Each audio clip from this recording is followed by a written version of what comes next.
which is inevitable because we do see and we keep continuing to see governments basically proposing, and cities, we see state governments, city governments, and the governments of entire countries proposing Bitcoin as legal tender or even making it legal tender. A new one, of course, is government of Malaysia proposes Bitcoin crypto as legal tender. This is coming from cryptoslate.com. The Communication Ministry of Malaysia has proposed to the Malaysian government that cryptocurrency such as Bitcoin should be adopted as legal tender or legal transfer. Its Deputy Minister Zahidi Zainful Abidin, I believe, told Parliament on Monday. The Communications and Multimedia Ministry of Malaysia proposed today that digital currencies such as Bitcoin should be adopted as legal tender to help the younger generation who are active users on the currency, especially on non-fungible tokens and the trading platforms therein, says the Deputy Minister of Communication Ministry of Malaysia, reported by Bloomberg. Quote, "We hope the government can allow this," end quote, Zahidi said. Quote, "We are trying to see how we can legalize this so that we can develop youth participation in crypto and assist them," end quote. This is the manner in which the boomers in the United States need to start approaching cryptocurrency. If you want to set the future generation up, like your kids up right now in the US, you need to take into account that everything is moving digitally. You need to enable them to participate within it, because it will be the battleground of economic prosperity internationally eventually.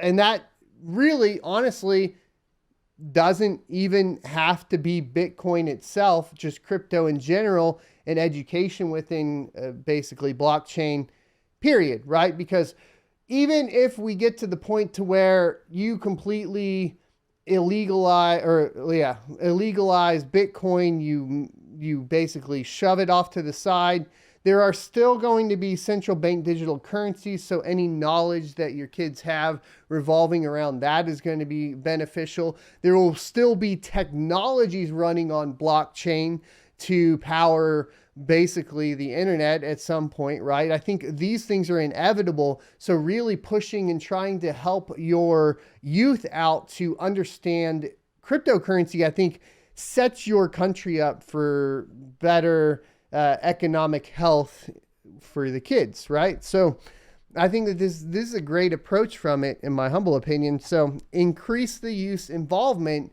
in digital currencies.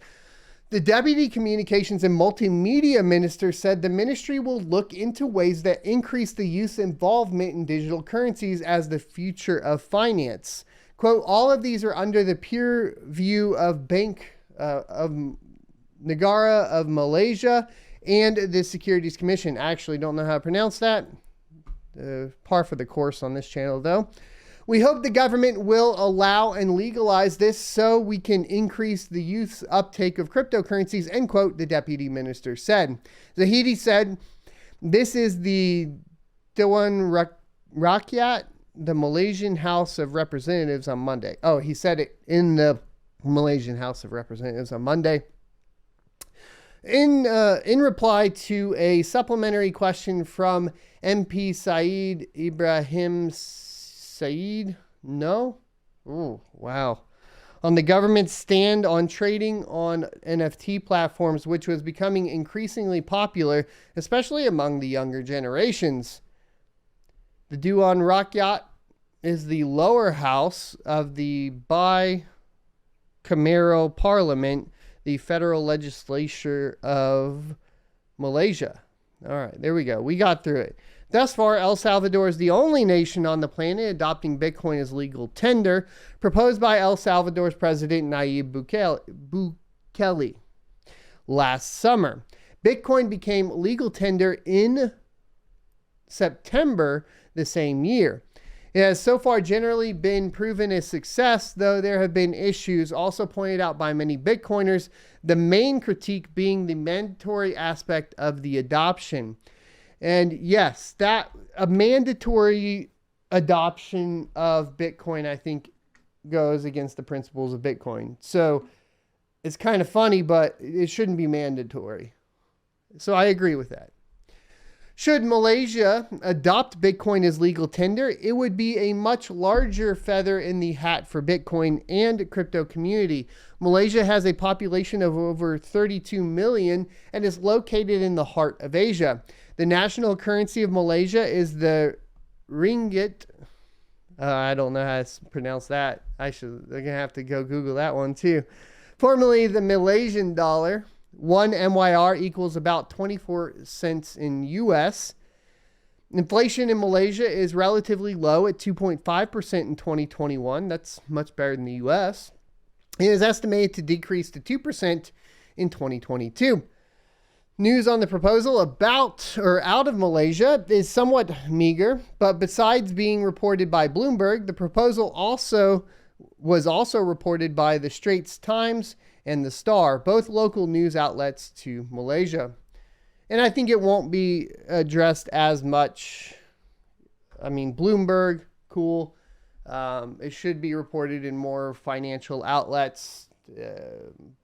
But a lot of mass media right now, at least in the US, and I don't know about this with you guys worldwide, but if we look at CNN, MSNBC, so on, it seems pretty clear that there's currently a demonization of cryptocurrency. There seems to be a huge attack on it. So positive news like this, I don't think is going to hit the mainstream news cycle, unfortunately. I hope you enjoyed this clip from the Crypto Mining Morning Show every Monday through Friday, 7:45 a.m. Pacific and 10:45 a.m.